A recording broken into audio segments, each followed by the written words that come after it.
volta agora para a gente começar a falar sobre a organização administrativa. Eu quero entender com vocês como que a administração pública se organiza, obviamente, né, inicialmente entendendo a administração pública e a gente consiga entender como que ela vai se organizar, quem é que integra essa administração.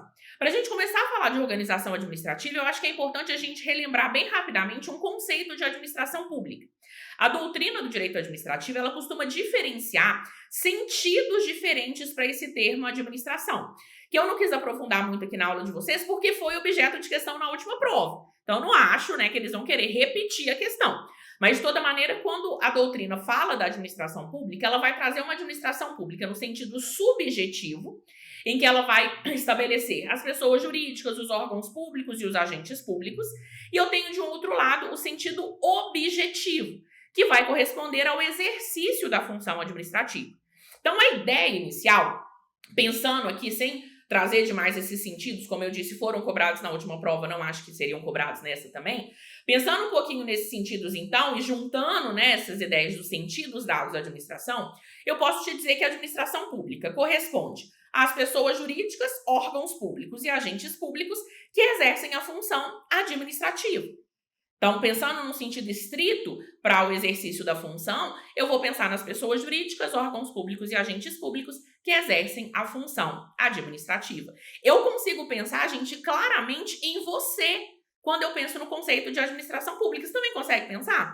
Pensa comigo, pessoa jurídica, Estado de Pernambuco, órgão público, Polícia Civil de Pernambuco, agente público, você, delegado, delegada de Polícia Civil de Pernambuco, exercendo função administrativa, exercendo as funções que lhe são dadas. Então, essa é a ideia de administração. Só que, obviamente, que a administração não é tão simples assim, né? Não é só uma pessoa jurídica, um órgão, um agente exercendo função. Porque nós temos diversas pessoas jurídicas que se dividem em diversos órgãos públicos, que se dividem e subdividem em cada pedacinho desses órgãos públicos, dessas subdivisões, eu tenho milhares de agentes públicos, né? Então, a administração ela é extremamente complexa.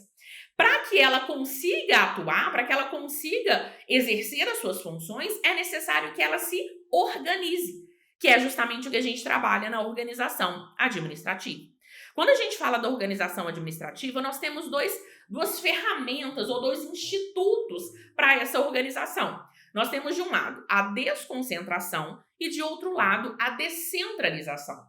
Então, desconcentração e descentralização são formas que a administração pública tem de se organizar. Quando a gente fala de desconcentração, eu preciso que você se lembre de órgão público. Então, quando a gente fala em desconcentração, eu preciso que você se lembre de outro órgão público. Por que a gente precisa pensar em órgão público? Porque a desconcentração, ela nada mais é do que a transferência de uma atividade para outro órgão público. Então, a desconcentração é a transferência de atividade para outro órgão público. Quando o Estado de Pernambuco, pensando no exemplo de vocês aqui, tá? Quando o Estado de Pernambuco, ele se subdivide em diversos órgãos. Então, eu tenho aqui o Estado e ele vai se subdividir em diversos órgãos, inclusive um deles aqui, a Polícia Civil, ele está se desconcentrando. Então, ele está distribuindo atividades entre órgãos públicos. Diferente da desconcentração é a descentralização. Quando a gente fala de descentralização, eu quero que você pense em outra entidade, ou seja, em outra pessoa. A descentralização ela vai acontecer quando eu tenho a transferência de uma atividade para uma outra pessoa. Então, quando a administração pública ela decide que ela não quer exercer uma determinada atividade através de um órgão público e ela transfere essa atividade para outra pessoa, uma pessoa jurídica, por exemplo, ela está se descentralizando. Eu posso ter a descentralização, um primeiro exemplo aqui, com a criação das entidades da administração indireta. Então, por exemplo, quando o Estado de Pernambuco ele cria uma autarquia, ele está se descentralizando. Ele está criando uma pessoa jurídica de direito público, né, no caso da autarquia, a gente vai falar dela mais para frente, e está transferindo atividades para essa entidade. Então, está se descentralizando. Mas o Estado de Pernambuco ele também pode se descentralizar quando ele firma um contrato de concessão de serviço público. Quando ele firma um contrato de concessão de serviço público com uma concessionária de serviço público, ele também está se descentralizando, concorda? Ele também está transferindo uma atividade para uma outra entidade.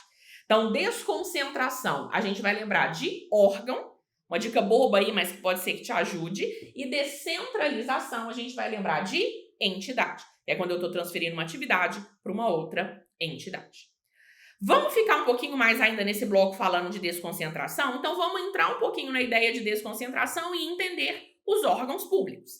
Então, o segundo ponto aqui desse nosso bloco, eu quero trabalhar com vocês os órgãos públicos. Gente, o que são os órgãos públicos para quem quiser um conceito de órgão público?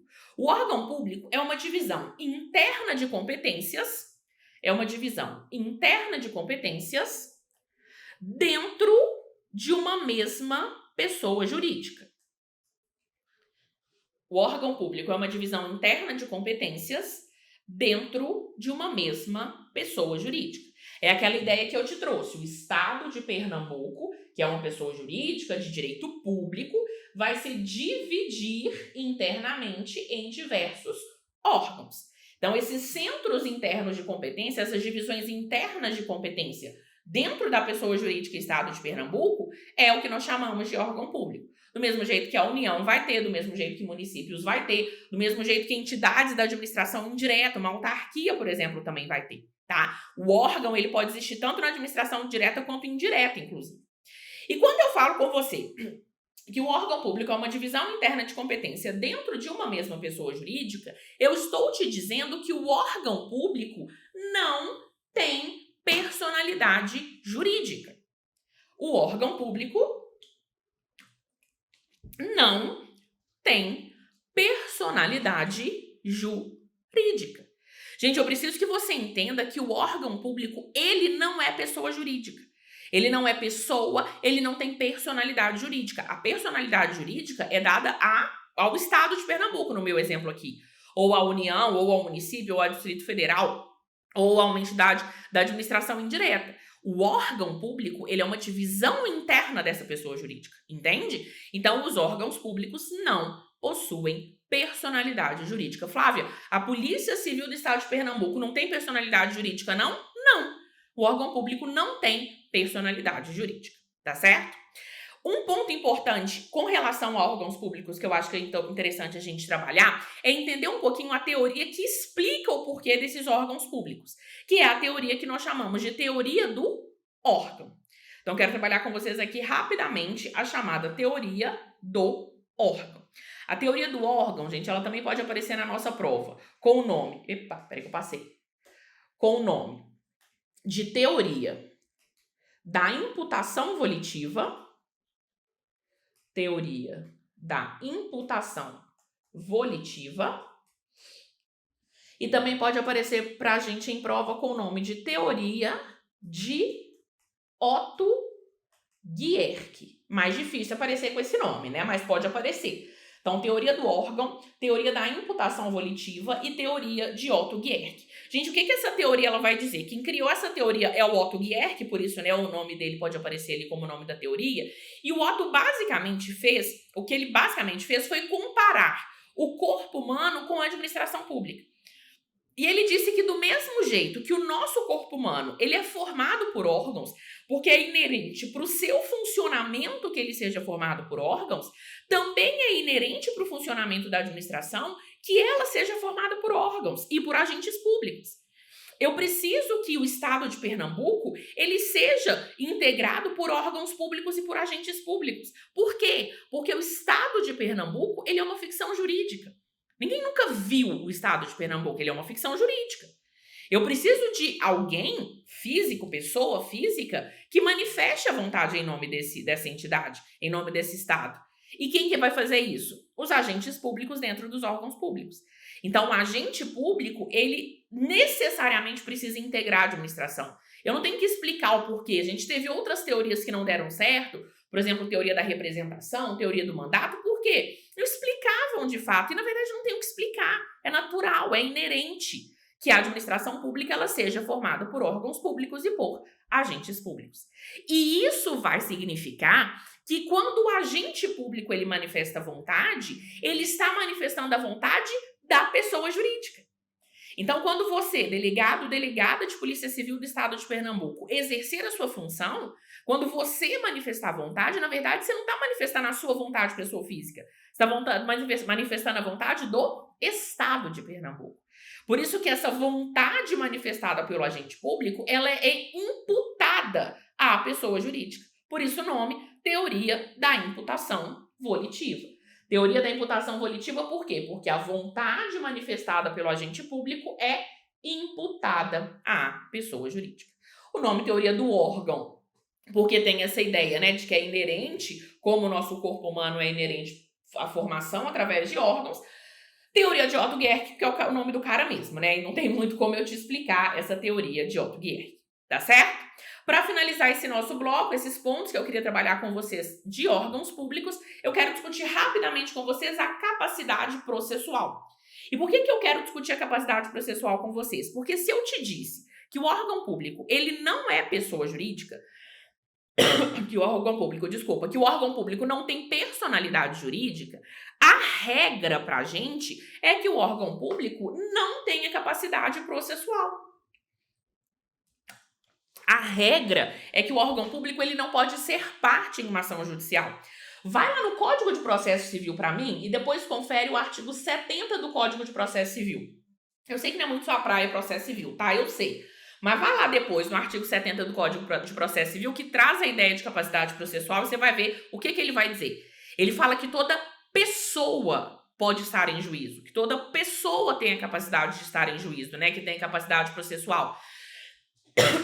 Se o órgão público ele não é pessoa, ele não vai ter, em regra, capacidade processual.